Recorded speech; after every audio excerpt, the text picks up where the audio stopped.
नमस्कार। कहानियों के इस सफर में आप सबका बहुत स्वागत है।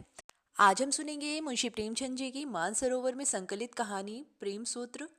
कहानी शुरू करने से पहले मेरा आप सबसे विनम्र निवेदन है, यदि मेरे द्वारा सुनाई गई कहानियाँ आप सबको पसंद आती हों और आपने चैनल को अब तक सब्सक्राइब नहीं किया तो ज़रूर सब्सक्राइब कर लें और अपने मित्रों में भी शेयर करें। तो चलिए सुनते हैं। संसार में कुछ ऐसे मनुष्य भी होते हैं जिन्हें दूसरों के मुख से अपनी स्त्री की सौंदर्य प्रशंसा सुनकर उतना ही आनंद होता है जितनी अपनी कीर्ति की चर्चा सुनकर। पश्चिमी सभ्यता के प्रसार के साथ ऐसे प्राणियों की संख्या बढ़ती जा रही है। पशुपति नाथ वर्मा इन्हीं लोगों में थे। जब लोग उनकी परम सुंदरी स्त्री की तारीफ करते हुए कहते, ओहो, कितनी अनुपम रूप राशि है, कितनी अलौकिक सौंदर्य है, तब वर्मा जी मारे खुशी और गर्व के फूल उठते थे। संध्या का समय था। मोटर तैयार खड़ी थी। वर्मा जी सैर करने जा रहे थे, किंतु प्रभा जाने को उत्सुक नहीं मालूम होती थी। वह एक कुर्सी पर बैठी हुई कोई उपन्यास पढ़ रही थी। वर्मा जी ने कहा, तुम तो अभी तक बैठी पढ़ रही हो। मेरा तो इस समय जाने को जी नहीं चाहता। नहीं प्रिय, इस समय तुम्हारा न चलना सितम हो जाएगा। मैं चाहता हूं कि तुम्हारी इस मधुर छवि को घर से बाहर भी तो लोग देखें। जी नहीं, मुझे यह लालसा नहीं है। मेरे रूप की शोभा केवल तुम्हारे लिए है और तुम्ही को दिखाना चाहती हूँ। नहीं, मैं इतना स्वार्थांध नहीं हूँ। जब तुम सैर करने निकलो, मैं लोगों से यह सुनना चाहता हूँ कि कितनी मनोहर छवि है, पशुपति कितना भाग्यशाली पुरुष है। तुम ही चाहो, मैं नहीं चाहती। तो इसी बात पर आज मैं कहीं नहीं जाऊंगी। तुम भी मत जाओ, हम दोनों अपने ही बाग में टहलेंगे। तुम हौज के किनारे हरी घास पर लेट जाना, मैं तुम्हें वीणा बजाकर सुनाऊंगी। तुम्हारे लिए फूलों का हार बनाऊंगी। चांदनी में तुम्हारे साथ आंख मिचोली खेलूंगी। नहीं नहीं प्रभा, आज हमें अवश्य चलना पड़ेगा। तुम कृष्णा से आज मिलने का वादा कर आई हो। वह बैठी हमारा रास्ता देख रही होगी। हमारे न जाने से उसे कितना दुख होगा। हाय, वही कृष्णा, बार बार वही कृष्णा। पति के मुख से नित्य या नाम चिंगारी की भांति उड़कर प्रभा को जलाकर भस्म कर देता था। प्रभा को अब मालूम हुआ कि आज ये बाहर जाने के लिए क्यों इतने उत्सुक हैं। इसीलिए आज इन्होंने मुझसे केशों को संवारने के लिए इतना आग्रह किया था। वह सारी तैयारी उसी उल्टा कृष्णा से मिलने के लिए थी। उसने दृढ़ स्वर में कहा, तुम्हें जाना हो तो जाओ, मैं न जाऊंगी। वर्मा जी ने कहा, अच्छी बात है, मैं ही चला जाऊंगा। पशुपति के जाने के बाद प्रभा को ऐसा जान पड़ा कि वह वाटिका उसे काटने दौड़ रही है। ईर्ष्या की ज्वाला से उसका कोमल शरीर हृदय भस्म होने लगा। वे वहां कृष्णा के साथ बैठे विहार कर रहे होंगे, उसी नागिन के से केश वाली कृष्णा के साथ, जिसकी आंखों में घातक विष भरा हुआ है। मर्दों की बुद्धि क्यों इतनी स्थूल होती है? इन्हें कृष्णा की चटक मटक ने क्यों इतना मोहित कर दिया है? उसके मुख से मेरे पैर का तलवा कहीं सुंदर है। हाँ, मैं एक बच्चे की माँ हूँ और वह नौयौवना। जरा देखना चाहिए उनमें क्या बातें हो रही हैं। यह सोचकर वह अपनी सास के पास आकर बोली, अम्मा, इस समय अकेले जी घबराता है, चलिए कहीं घूम आवे। सास बहू पर प्राण देती थी, चलने पर राजी हो गई। गाड़ी तैयार करा के दोनों घूमने चली। प्रभा का श्रृंगार देखकर भ्रम हो सकता है कि वह बहुत प्रसन्न है, किंतु उसके अंतस्थल में एक भीषण ज्वाला दहक रही थी। उसे छिपाने के लिए वह मीठे स्वर में एक गीत गाती जा रही थी। गाड़ी एक सुरम्य उपवन में उड़ी जा रही थी। सड़कों के दोनों ओर विशाल वृक्षों की सुखद छाया पड़ रही थी। गाड़ी के कीमती घोड़े गर्व से पूंछ और सिर उठाए टप टप करते जा रहे थे। आहा, वह सामने कृष्णा का बंगला आ गया, जिसके चारों ओर गुलाब की बेल लगी हुई थी। उसके फूल उस समय निर्दय कांटों की भांति प्रभा के हृदय में चुभने लगे। उसने उड़ती हुई निगाह से बंगले की ओर ताका। पशुपति का पता न था। हाँ, कृष्णा और उसकी बहन माया बगीचे में विचर रही थी। गाड़ी बंगले के सामने से निकल चुकी थी कि दोनों बहनों ने प्रभा को पुकारा और एक क्षण में दोनों बालिकाएं हिरनियों की भांति उछलती कूदती फाटक की ओर दौड़ी। गाड़ी रुक गई। कृष्णा ने हंसकर सास से कहा, अम्मा जी, आज आप प्रभा को एक आध घंटे के लिए हमारे पास छोड़ जाइए। आप इधर से लौटे तब इन्हें लेते जाइएगा। यह कहकर दोनों ने प्रभा को गाड़ी से बाहर खींच लिया। सास कैसे इनकार करती। जब गाड़ी चली गई तब दोनों बहनों ने प्रभा को बगीचे में एक बेंच पर जा बिठाया। प्रभा को इन दोनों के साथ बातें करते हुए बड़ी झिझक हो रही थी। वह इनसे हंसकर बोलना चाहती थी, अपने किसी बात से मन का भाव प्रकट नहीं करना चाहती थी, किंतु हृदय उनसे खिंचा ही रहा।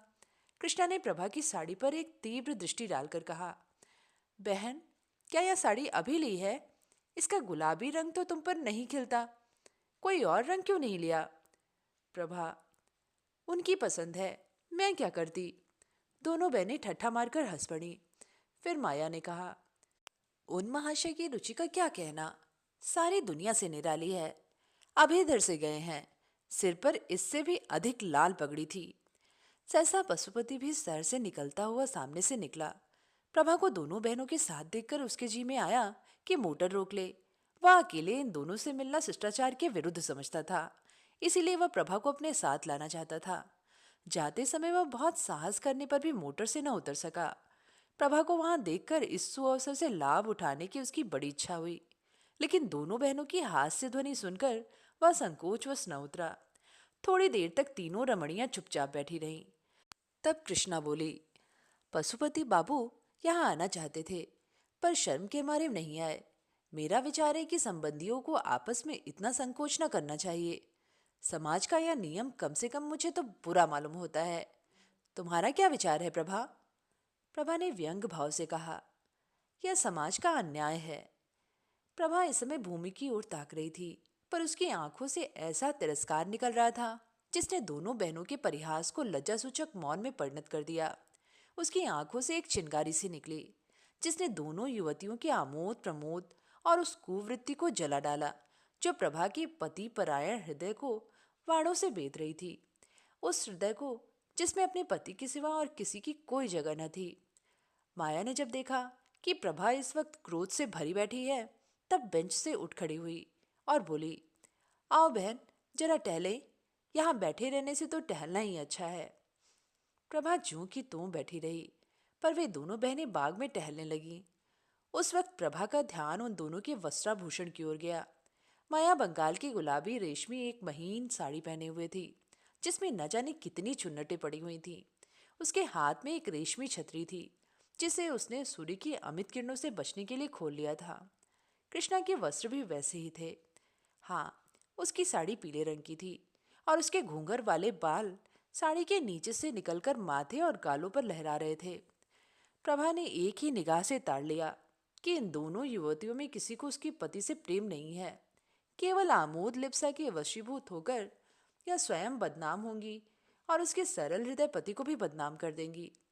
उसने ठान लिया कि मैं अपने भ्रमर को इन विषाक्त फूलों से बचाऊंगी और चाहे जो कुछ हो उसे इनके ऊपर मडराने न दूंगी, क्योंकि यहाँ केवल रूप और बास है, रस का नाम नहीं।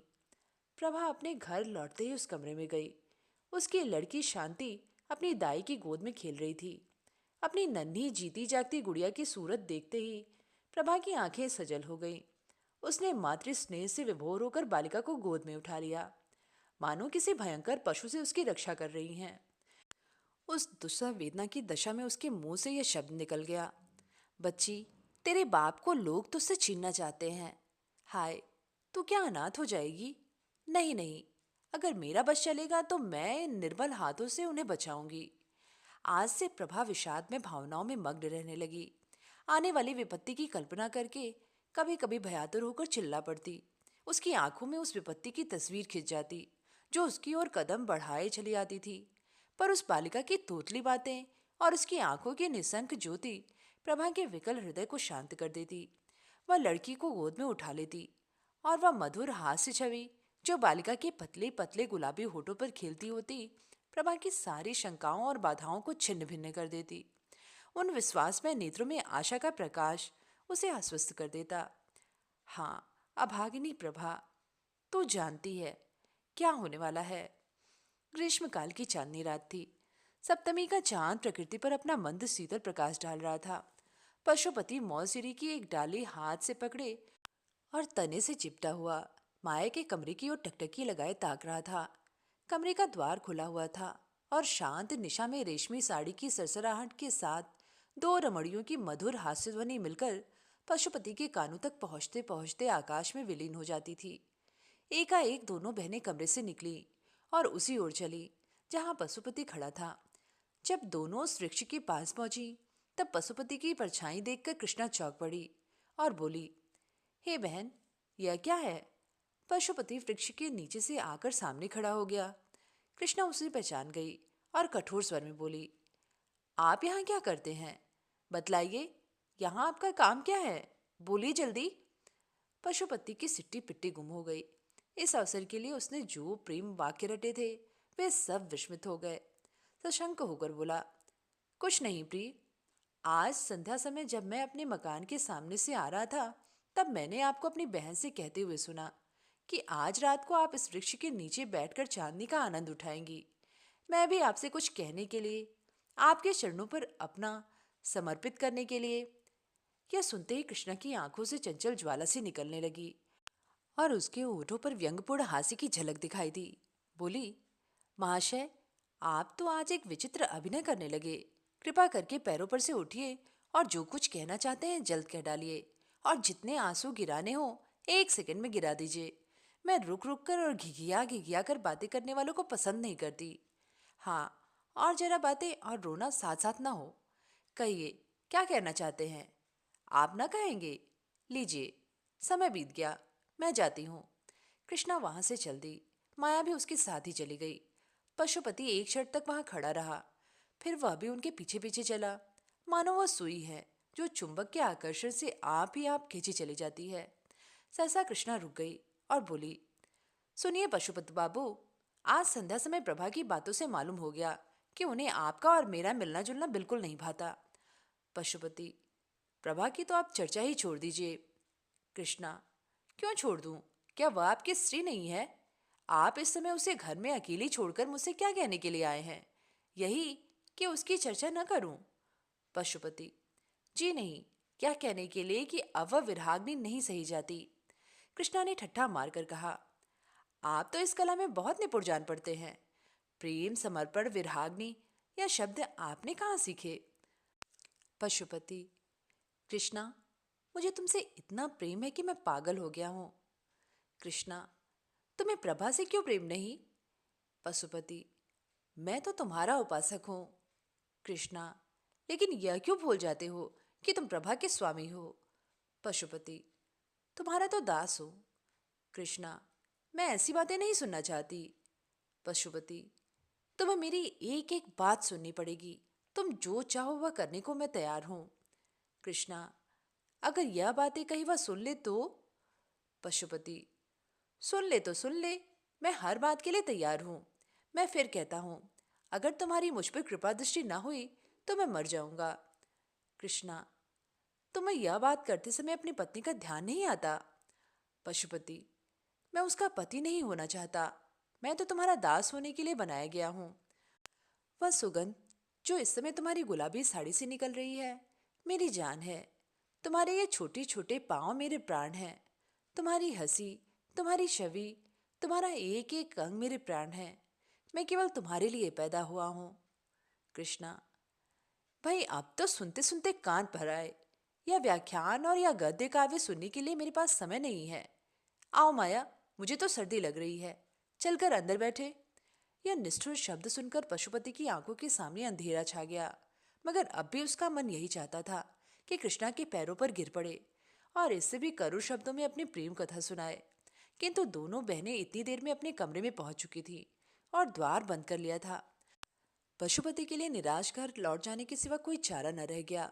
कृष्णा अपने कमरे में जाकर थकी हुई सी एक कुर्सी पर बैठ गई और सोचने लगी, कहीं प्रभा सुन ले तो बात का बतंगड़ हो जाए। सारे शहर में इसकी चर्चा होने लगे और हमें कहीं मुंह दिखाने को जगह न रहे। और यह सब एक जरा सी दिल्लगी के कारण।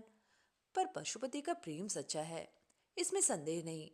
वह जो कुछ कहता है अंतःकरण से कहता है। अगर मैं इस वक्त जरा सा संकेत कर दूं तो वह प्रभा को भी छोड़ देगा। अपने आपे में नहीं है।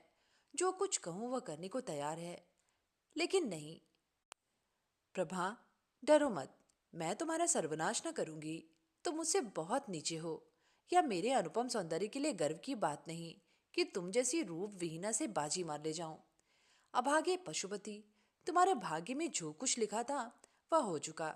तुम्हारे ऊपर मुझे दया आती है, पर क्या किया जाए। एक खत पहले हाथ पड़ चुका था। यह दूसरा पत्र था जो प्रभा को पतिदेव की कोट की एक जेब में मिला। कैसा पत्र था! आह, इसे पढ़ते ही प्रभा की देह में एक ज्वाला सी उठने लगी। तो यूं कहिए कि अब ये कृष्णा के हो चुके, इसमें कोई संदेह नहीं रहा। अब मेरे जीने को धिक्कार है। जब जीवन में कोई सुखी नहीं रहा तो क्यों न इन बोझ को उतार कर फेंक दूं। वही पशुपति जिसे कविता से लेश मात्र भी रुचि न थी, अब कवि हो गया है और कृष्णा को छंदों में पत्र लिखता था। प्रभा ने अपने स्वामी को उधर से हटाने के लिए वह सब कुछ किया जो उससे हो सकता था, पर प्रेम का प्रवाह उसके रोके न रुका और आज उस प्रवाह के साथ उसके जीवन की नौका निराधार बही चली जा रही है। इसमें संदेह नहीं कि प्रभा को अपने पति से सच्चा प्रेम था, लेकिन आत्मसमर्पण की तुष्टि आत्मसमर्पण से ही होती है। वह उपेक्षा और निष्ठुरता को सहन नहीं कर सकता। प्रभा के मन में विद्रोह का भाव जागृत होने लगा। उसके आत्माभिमान जाता रहा। उसके मन में न जाने कितने भीषण संकल्प होते, किंतु अपनी असमर्थता और दीनता पर आप ही आप रोने लगती। आह, उसका सर्वस्व उसे छीन लिया गया और अब संसार में उसका कोई मित्र नहीं, कोई साथी नहीं। पशुपति आजकल नित्य बनाव सवार में मग्न रहता, नित्य नए नए सूट बदलता। उसे आईने के सामने अपने बालों को संवारते देखकर प्रभा की आंखों से आंसू बहने लगते। वह सारी तैयारी उसी दुष्ट के लिए हो रही है। यह चिंता जहरीले सर्प की भांति उसे डस लेती थी। वह अब अपने पति को प्रत्येक बार, प्रत्येक गति की सूक्ष्म दृष्टि से देखती। कितनी ही बातें जिन पर वह पहले ध्यान भी नहीं देती थी, अब रहस्य से भरी हुई जान पड़ती। वह रात को न सोती, कभी पशुपति की जेब टटोलती, कभी उसकी मेज पर रखे हुए पत्रों को पढ़ती। इसी टोह में वह रात दिन पड़ी रहती। वह सोचने लगी, मैं क्या प्रेम वंचिता बनी बैठी रहूं? क्या मैं प्राणेश्वरी नहीं बन सकती? क्या इसे परित्यक्ता बनकर ही काटना होगा? आह, निर्दयी, तूने मुझे धोखा दिया, मुझसे आंखें फेर ली। पर सबसे बड़ा अनर्थ यह क्या कि मुझे जीवन का कलुषित मार्ग दिखा दिया। मैं भी विश्वासघात करके तुझे धोखा देकर क्या कलुषित प्रेम का आनंद नहीं उठा सकती? अश्रुधारा से सींचकर ही सही, पर क्या अपने लिए कोई वाटिका नहीं लगा सकती? वह सामने के मकान में घुंघराले बालों वाला युवक रहता है और जब मौका पाता है मेरी ओर सचेष्ट नेत्रों से देखता है। क्या केवल एक प्रेम कटाक्ष से मैं उसके हृदय पर अधिकार नहीं प्राप्त कर सकती? अगर मैं इस भांति निष्ठुरता का बदला लूं तो क्या अनुचित होगा? आखिर मैंने अपना जीवन अपने पति को किस लिए सौंपा था? इसलिए तो कि सुख से जीवन व्यतीत करूं, इस प्रेम साम्राज्य की अधीश्वरी बनी रहूं। मगर आह, वे सारी अभिलाषाएं धूल में मिट गई।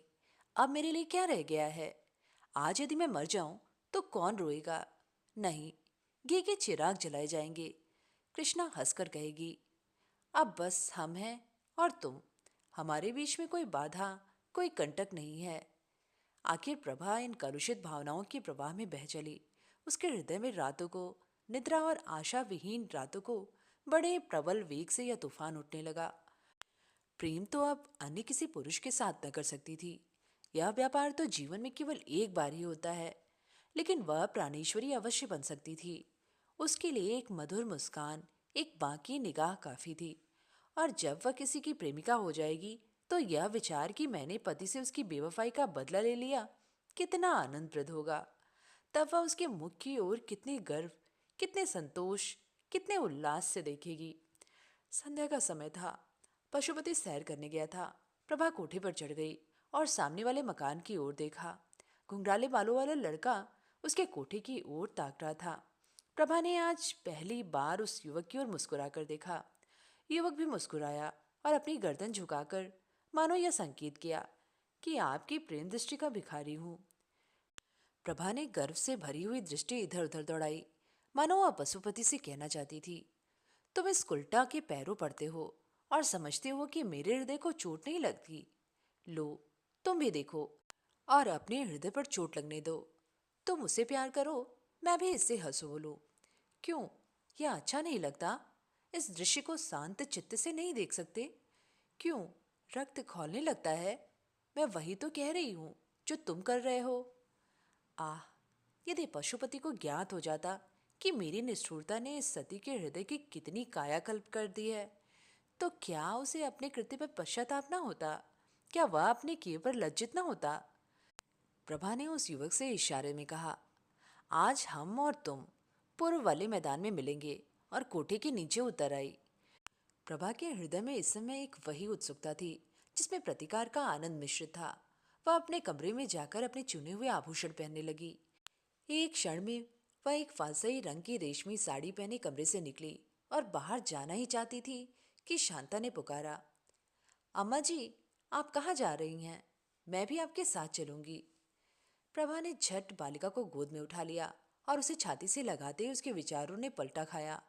उन बाल नेत्रों में उसके प्रति कितना असीम विश्वास, कितना सरल स्नेह, कितना पवित्र प्रेम झलक रहा था। उसे उस समय माता का कर्तव्य याद आया। क्या उसकी प्रेमाकांक्षा उसकी वात्सल्य भाव को कुचल देगी? क्या वह प्रतिकार की प्रबल इच्छा पर अपने मातृ कर्तव्य को बलिदान कर देगी? क्या वह अपने क्षणिक सुख के लिए उस बालिका का भविष्य, उसका जीवन धूल में मिला देगी? प्रभा की आंखों से आंसू की दो बूंद गिर पड़ी। उसने कहा, नहीं, कदापि नहीं। मैं अपनी प्यारी बच्ची के लिए सब कुछ सह सकती हूँ। एक महीना गुजर गया। प्रभा अपनी चिंताओं को भूल जाने की चेष्टा करती रही, पर पशुपति नित्य किसी न किसी बहाने से कृष्णा की चर्चा किया करता। कभी कभी हंसकर कहता, प्रभा, अगर तुम्हारी अनुमति हो तो मैं कृष्णा से विवाह कर लूं। प्रभा इसके जवाब में रोने के सिवा और क्या कह सकती थी। आखिर एक दिन पशुपति ने उसे विनयपूर्ण शब्दों में कहा, क्या कहूँ प्रभा, उस रमणी की छवि मेरी आंखों से नहीं उतरती। उसने मुझे कहीं का नहीं रखा। यह कहकर उसने कई बार अपना माथा ठोका। प्रभा का हृदय करुणा से द्रवित हो गया। उसकी दशा उस रोगी की सी थी जो यह जानता हो कि मौत उसके सर पर खेल रही है, फिर भी उसकी जीवन लालसा दिन दिन बढ़ती जाती हो। प्रभा इन सारी बातों पर भी अपने पति से प्रेम करती थी और स्त्री सुलभ स्वभाव के अनुसार कोई बहाना खोजती थी कि उसके अपराधों को भूल जाए और उसे क्षमा कर दे। एक दिन पशुपति बड़ी रात गए घर आया और रात भर नींद में कृष्णा कृष्णा कहकर बर्राता रहा। प्रभा ने अपने प्रियतम का यह आर्तनाद सुना और सारी रात चुपके चुपके रोया की, बस रोया की। प्रातःकाल वह पशुपति के लिए दूध का प्याला लिए खड़ी थी कि वह उसके पैरों पर गिर पड़ा और बोला, प्रभा, मेरी तुमसे एक विनती है। तुम्हें मेरी रक्षा कर सकती हो, नहीं तो मैं मर जाऊंगा। मैं जानता हूँ यह सुनकर तुम्हें बहुत कष्ट होगा, लेकिन मुझ पर दया करो। मैं तुम्हारी इस कृपा को कभी न भूलूंगा। मुझ पर दया करो। प्रभा कांपने लगी। पशुपति का क्या कहना था, यह उसका दिल साफ बता रहा था। फिर भी वह भयभीत होकर पीछे हट गई और दूध का प्याला मेज पर रखकर अपने पीले मुख को कांपते हुए हाथों से छिपा लिया। पशुपति ने फिर भी सब कुछ कह ही डाला। लालसाग्नि अब अंदर न रह सकती थी। उसकी ज्वाला बाहर निकल ही पड़ी। तात्पर्य यह था कि पशुपति ने कृष्णा के साथ विवाह करना निश्चय कर लिया। वह उसे दूसरे घर में रखेगा और प्रभा के यहाँ 2 रात और 1 रात उसके यहाँ रहेगा। ये बातें सुनकर प्रभा रोई नहीं, वरन स्तंभित होकर खड़ी रह गई। उसे ऐसा मालूम हुआ कि उसके गले में कोई चीज अटकी हुई है और वह सांस नहीं ले सकती। पशुपति ने फिर कहा, प्रभा, तुम नहीं जानती कि जितना प्रेम तुमसे मुझे आज है उतना पहले कभी नहीं था। मैं तुमसे अलग नहीं हो सकता। मैं जीवन पर्यंत तुम्हें इसी भांति प्यार करता रहूंगा। पर कृष्णा मुझे मार डालेगी। केवल तुम ही मेरी रक्षा कर सकती हो। मुझे उसके हाथ मत छोड़ो प्रिय। अभागिनी प्रभा, तुझसे पूछ पूछ कर तेरी गर्दन पर छुरी चलाई जा रही है, तो गर्दन झुका देगी या आत्मगौरव से सिर उठाकर कहेगी, मैं यह नीच प्रस्ताव नहीं सुन सकती। प्रभा ने इन बातों में एक भी बात न की। वह अचेत होकर भूमि पर गिर पड़ी। जब होश आया, कहने लगी, बहुत अच्छा, जैसी तुम्हारी इच्छा, लेकिन मुझे छोड़ दो। मैं अपनी माँ के घर जाऊंगी। मेरी शांता मुझे दे दो। यह कहकर वह रोती हुई वहां से शांता को लेने चली गई और उसे गोद में लेकर कमरे से बाहर निकली। पशुपति लज्जा और ग्लानि से सिर झुकाए उसके पीछे पीछे आता रहा और कहता रहा, जैसे तुम्हारी इच्छा हो प्रभा, वह करो। और मैं क्या कहूँ, किंतु मेरी प्यारी प्रभा, वादा करो कि तुम मुझे क्षमा कर दोगी। किंतु प्रभा ने उसको कुछ जवाब न दिया और बराबर द्वार की ओर चलती रही। तब पशुपति ने आगे बढ़कर उसे पकड़ लिया और उसके मुरझाए हुए अशुभ सिंचित कपोलों को चूम चूम कर कहने लगा, प्रिय, मुझे भूल न जाना। तुम्हारी याद मेरे हृदय में सदैव बनी रहेगी। अपनी अंगूठी मुझे दे दी जाओ। मैं उसे तुम्हारी निशानी समझकर रखूंगा। और उसे हृदय से लगाकर इस दाह को शीतल करूंगा। ईश्वर के लिए प्रभा, मुझे छोड़ना मत, मुझसे नाराज ना होना। 1 सप्ताह के लिए अपनी माता के पास जाकर रहो, फिर मैं तुम्हें जाकर लाऊंगा। प्रभा ने पशुपति के कर पास से अपने को छुड़ा लिया और अपनी लड़की का हाथ पकड़े हुए गाड़ी की ओर चली। उसने पशुपति को कोई उत्तर न दिया और न यह सुना कि वह क्या कह रहा है। अम्मा, आप क्यों हंस रही हैं? कुछ तो नहीं बेटी, वह पीले पीले पुराने कागज तुम्हारे हाथ में क्या है? ये उस ऋण के पुर्जे हैं जो वापस नहीं मिले। ये तो पुराने खत मालूम होते हैं। नहीं बेटी, बात यह थी कि प्रभा अपनी 14 वर्ष की युवती पुत्री के सामने सत्य का पर्दा नहीं खोलना चाहती थी। हाँ, वे कागज वास्तव में एक ऐसे कर्ज के पुर्जे थे जो वापस नहीं मिले। ये वही पुराने पत्र थे जो आज एक किताब में रखे हुए मिले थे और ऐसे फूल की पंखुड़ियों की भांति दिखाई देते थे जिनका रंग और गंध किताब में रखे रखे उड़ गया हो। तथापि वे सुख के दिनों को याद दिला रहे थे और इस कारण प्रभा की दृष्टि में वे बहुमूल्य थे। शांता समझ गई कि अम्मा कोई ऐसा काम कर रही है जिसकी खबर मुझे नहीं करना चाहती, और इस बात से प्रसन्न होकर मेरी दुखी माता आज अपना शोक भूल गई है। और जितनी देर तक वह इस आनंद में मग्न रहे उतना ही अच्छा है। एक बहाने से बाहर चली गई। प्रभा जब कमरे में अकेली रह गई तब उसने पत्रों का फिर पढ़ना शुरू किया। आह, इन 14 वर्षों में क्या कुछ नहीं हो गया। इस समय उस विरहिणी के हृदय में कितनी ही पूर्व स्मृतियां जागृत हो गईं, जिन्होंने हर्ष और शोक के स्रोत एक साथ खोल दिए। प्रभा के चले जाने के बाद पशुपति ने बहुत चाहा कि कृष्णा से उसका विवाह हो जाए, पर वह राजी न हुई। इसी नैराश्य और क्रोध की दशा में पशुपति एक कंपनी का एजेंट होकर यूरोप चला गया। तब फिर उसे प्रभा की याद आई। कुछ दिनों तक उसके पास से क्षमा प्रार्थना पूर्ण पत्र आते रहे, जिनमें वह बहुत जल्द घर आकर प्रभा से मिलने के वादे करता रहा और प्रेम के इस नए प्रवाह में पुरानी कटुताओं को जलमग्न कर देने की आशा में स्वप्न देखता रहा। पति परायणा प्रभा के संतप्त हृदय में फिर आशा की हरियाली लहराने लगी। मुरझाई हुई आशा लताएं फिर पल्लवित होने लगी, किंतु यह भी भाग्य की एक क्रीड़ा ही थी। थोड़े ही दिनों में रसिक पशुपति एक नए प्रेम जाल में फंस गया और तब से उसके पत्र आने बंद हो गए। इस वक्त प्रभा के हाथ में वही पत्र थे जो उसके पति ने यूरोप से उस समय भेजे थे जब नैराश्य का घाव हरा था। कितनी चिकनी चुपड़ी बातें थीं, कैसे कैसे दिलखुश करने वाले वादे थे। इसके बाद ही मालूम हुआ कि पशुपति ने एक अंग्रेज लड़की से विवाह कर लिया। प्रभा पर वज्र सा गिर पड़ा। उसके हृदय के टुकड़े हो गए। सारी आशाओं पर पानी फिर गया। उसका निर्बल शरीर इस आघात को सहन न कर सका। उसे ज्वर आने लगा और किसी को उसके जीवन की आशा न रही। वह स्वयं मृत्यु की अभिलाषिणी थी और मालूम भी होता था कि मौत किसी सर्प की भांति उसके देह से लिपट गई है, लेकिन बुलाने से मौत नहीं आती। ज्वर शांत हो गया और प्रभा फिर वही आशा विहीन जीवन व्यतीत करने लगी। एक दिन प्रभा ने सुना कि पशुपति यूरोप से लौट आया है और वह यूरोपीय स्त्री उसके साथ नहीं है, बल्कि उसके लौटने का कारण वही स्त्री हुई है। वह औरत 12 साल तक उसकी सहयोगिनी रही, पर एक दिन एक अंग्रेज युवक के साथ भाग गई।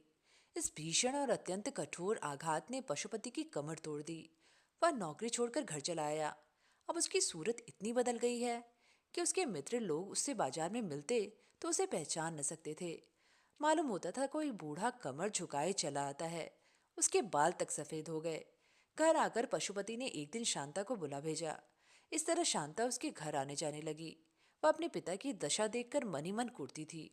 इसी बीच में शांता के विवाह के संदेश आने लगे, लेकिन प्रभा को अपने वैवाहिक जीवन में जो अनुभव हुआ था वह उसे इन संदेशों को लौटने पर मजबूर कर देती थी।